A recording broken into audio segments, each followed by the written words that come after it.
Hey guys, as we are about to go into full-blown fireworks season in Hawaii, and they've already been popping them, so you may hear some fireworks going on as we do this video.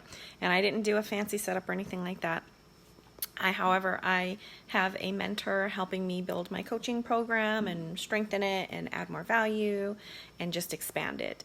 And she jumped on and did a thing with us, which was amazing. And so she had us write down our 10 hardest times in our lives. And then once we wrote that down, she said, okay, on the other side of the paper or your phone or however, hey, Carrie, thanks for jumping on. And so just talking about a exercise that I did with my coaching mentor. And so she had us write down our 10 hardest times in our life. And after we wrote all that down, on the other side, what was the lesson we learned from each lesson, from each trauma, right? So I was going to just do a brief one about mine. I won't go too deep because I've had some traumatic things happen in the past and I don't want to go too deep. However, just like the title, like learn the lesson, let go of the trauma. You have to experience the pain, you have to let go of the frustration, and you do that sort of by experiencing it, but experiencing it with the intention of just letting it flow through you versus keeping it stuck in you.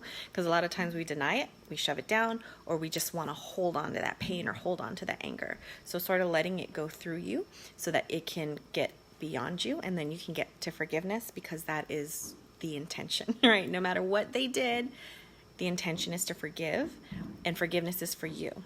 Right? You don't want to be bitter and angry and keep that and harbor that in. You want to let it go, and forgiving someone doesn't mean that you become best friends or, you don't have to have a relationship. Forgiving is letting go of that hate, that anger, that hate, that rage, that pain, so that you can move forward into the full life. So for example, I'm just going to get deep and not too deep. However, sexual trauma has been a part of my past, and it's happened multiple times throughout my life. And so lessons I learned from sexual trauma. So one, I actually went to trial, and that was really tough because I wasn't supported. I was a child going through the trial system by myself. They're already popping fireworks. And so what I learned from that, instead of being stuck in the pain and the anger of why wasn't I protected? Why wasn't I cared for? I learned that I could stand on my own from 9 years old. I learned that I can love myself, and I can want myself, and I can be there for myself, and I can support myself. I also had physical abuse, emotional abuse, mental abuse. And so what I learned from that, instead of holding on to that abuse, is that I'm strong and I'm resilient and that I deserve better. So I have actually left relationships that were very unhealthy for me. I also learned that I can see the truth when dealing with someone that lies a lot, and so that I can see the truth under the lies, and so I can trust myself, right? Doesn't matter what someone is saying, I can trust myself, and that's huge, right? And that I'm worthy as I am. I don't have to change. From being backstabbed, I learned that I can walk away from unhealthy relationships, and that I can see the signs. And if I don't make excuses for the other person and kind of give them a benefit of the doubt, if they show me who they are, that's who they are, and then I can say, oh, okay, that's who you are, and that's not a big deal. It's just I don't choose to partake in that. I was bullied for a few years growing up. I was like the only Asian in a predominantly all-white community, and so I learned to stand up for myself. I learned to use my voice. I learned to be brave when it was scary. Again, sexual trauma, that's the physical manifestation of powerlessness. So I didn't know that I felt powerless. However, if you have had rape in your history, that's what that is. And so that just sort of brings it to the forefront. And then also learning to trust myself. And I talked about this in one of the videos. When everything in you screams, don't walk there, or don't get into the elevator, or whatever. But then you're like, but I should really be nice. Like, just listen to yourself, right? If your body is screaming, don't. Right? So learning to trust myself. And I had more. I mean, I could go through the traumas and I could go through the abuse. However, I'll tell you what I learned. I had one especially incident where I was really, I didn't know what to do. And when I was younger, I actually didn't believe in God. I felt that if there was a God, I wouldn't have had such a tough life. And there was an incident where I needed something beyond me, and I called out to God, and I was like instantly answered. And I'm very blessed in that when I do call out to God, I kind of get a pretty quick response. It might not be what I want to hear, but it's exactly what I need. And that I can walk away from something that doesn't serve me. And again, like I said, I've had to end relationships that were very abusive. A new one that I just sort of like was that it doesn't matter where I came from. And that's funny because I talk about that when I do the community events for the kids. I want them to know that. However, I had not fully accepted that within myself. And I recently had something where I actually was like, I can like completely break away from all of the generational cycles. I can completely break away from this whole story and just really, truly create something new. And it was scary and it was terrifying. And it's funny because it's been in my face and I've been like I don't want to see it, because it sort of is like a fish in water, right? A fish doesn't know what water is because it's always in it. And so that was sort of my story, is I don't know how to not be in this situation because I've been in it since I was, born.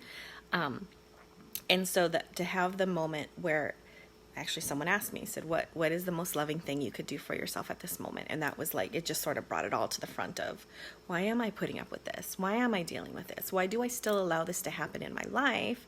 And so that was like, I could totally change everything. And it's terrifying because it's literally like changing my reality. But it's letting go of all of the things that don't serve and that hurt me and that that's part of my victim story. It's letting all of that go and just fully owning me and moving forward. And so that is a beautiful lesson, and who cares what it took to get to that lesson. So it's a powerful one. Another one is don't help someone who's doing a bad thing feel good about themselves, right? Because I used to be a hardcore enabler, so that's another lesson that I've learned through from from trauma and from past things. And then the biggest one, it's a two. I had one moment where it was like, I'll never be a victim ever again in my life. That happened in my past, and that was powerful because I was like, I will not deal with this shit any longer. I will not stand for it. I'm taking a stand for this, period. It was like drawing my line in the sand.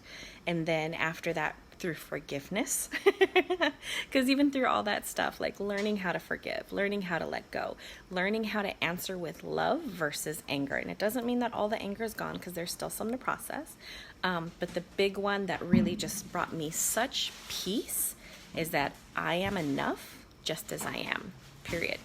I don't need to do anything. I don't need to say anything. I don't need to change anything. I don't need to shift. I can just be, and I am enough, period. And so are you. So I highly, highly recommend. I know it's busy, and even in my house you can hear it's getting busy. I highly recommend taking a few minutes and just writing down the 10 hardest things that you've been through in your life. And once you have that down on paper, on the other side, write the lessons, right? Let the pain go, let the anger go, let everything go so that you can learn the lesson. And that actually is what helps you become a fuller version of you. That's how you expand. That's how you grow. It's through those really, really tough times. And when I decided that I wanted a really, really big life, I got some really, really big lessons. And the intention is so that I can expand into that big life, right? Because the Gloria of today only can create this. And while this is pretty nice, it's not my end. So I have to continue to grow to get into the Gloria that creates like the future that's in here that I already see happening. So hope you are having an amazing New Year. I hope if you're in Hawaii, you're safe because we go crazy with fireworks. My poor dog is going to lose his stuff because it is 7:13 and they have been going off for about an hour already, and this isn't even bad. I hope you let go of everything that doesn't serve you.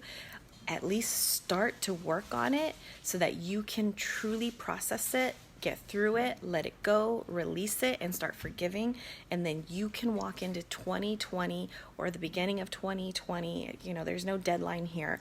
Like the fullest version of you, and the version of you that is powerful and full of love. Love for yourself and love for others. So happy New Year, and thank you for hopping on. Thank you so much for sticking with me, Carrie. And have a great day. Or night. Have a great night. Bye.